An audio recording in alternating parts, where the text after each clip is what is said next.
1. Blackpink should have disbanded and left YG for good this year. Already said it in one of my videos and I am saying it again. And the fact that 3 of them dropped a bunch of mega hits within less than a year of going solo just further proves my point.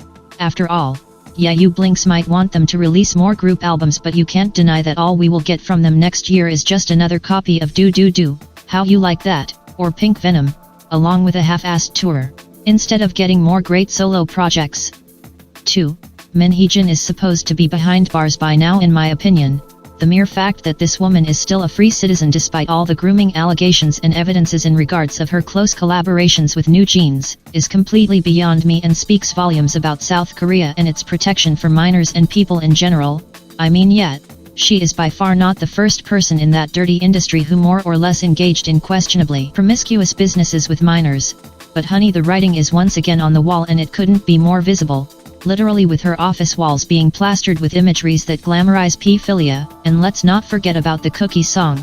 Overall, it is highly amusing to me how investigators are on her heels only now that she quote-unquote caused obstruction of business and defamation, not for claims of pedophilia.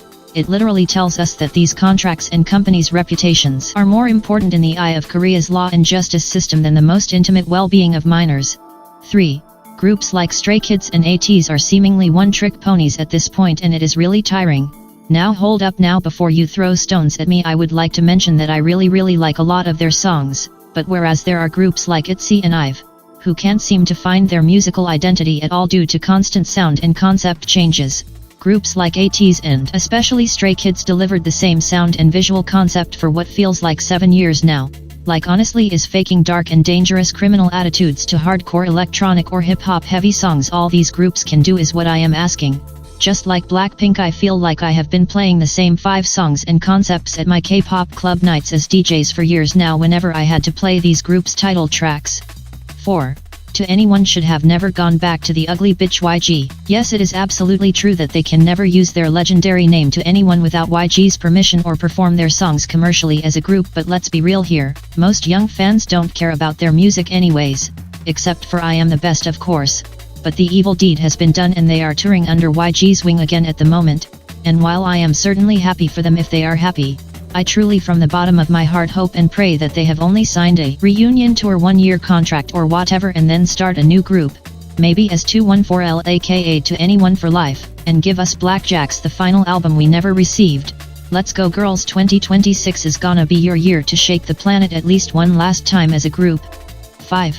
YG's newest girl group Baby Monster is a complete joke and nobody can convince me otherwise. To be completely frank, this group has nougat written all over their foreheads and the only reason why they are relevant at all is because they are under YG's wing and profit from Blackpink and their fame, not because they are outstanding or significant to the K-pop scene in any way.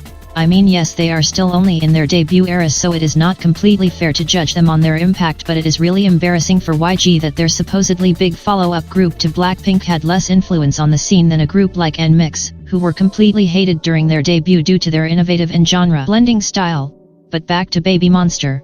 Literally every single title track is a tired copycat product of Blackpink, and it's not just the sound. You could take their music videos for example. Show it to a non-K-pop fan person who acts like they suffer from all Asians look-alike syndrome, after introducing them to Blackpink first, that is, and tell them that these are quote-unquote Blackpink's newest releases and they wouldn't spot any difference LMAO. So yeah, unless Baby Monster get their own identity and drop the laughable We Are Rich Girls hip-hop shtick, I am afraid that they will flop big time as soon as Blackpink leaves YG, which is hopefully gonna happen after 2025. 6.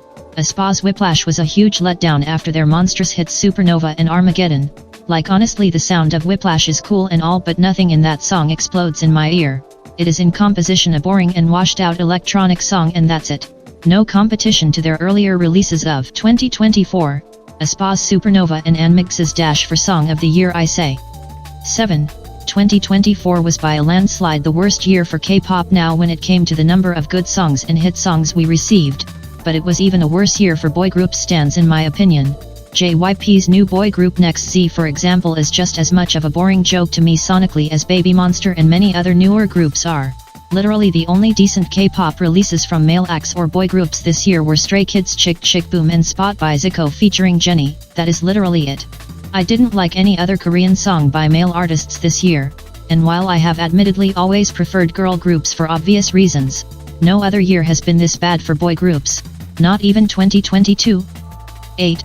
Last but not least, I highly doubt that K-pop will be as popular by the end of the decade, with the insanity going on online among fan spaces, heavily decreasing streams and views, many fans of the first or second gens leaving the community entirely and for understandable reasons, with the soulless, uninteresting and formulaic copy-paste trend going on the producing tables, with all the shady inside dramas and controversies finally being dragged to the light of day and so on and so forth, and with a country driven by unethical societal behavior such as disrespecting women and their rights, grooming minors, excluding sexual minorities and straight-up belittling racist thinking, I strongly disbelieve that K-pop will make it to the 30s and remain this big, and very rightfully so.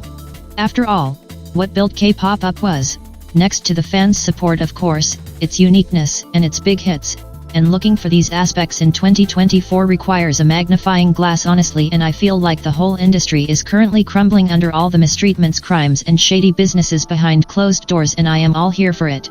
Let's just hope that the culprits as well as the innocent ones will get what they deserve respectively, and that is all for now. May another country's pop music scene devour K-pop by 2030 and rid the planet from it. Just kidding. Bye loves.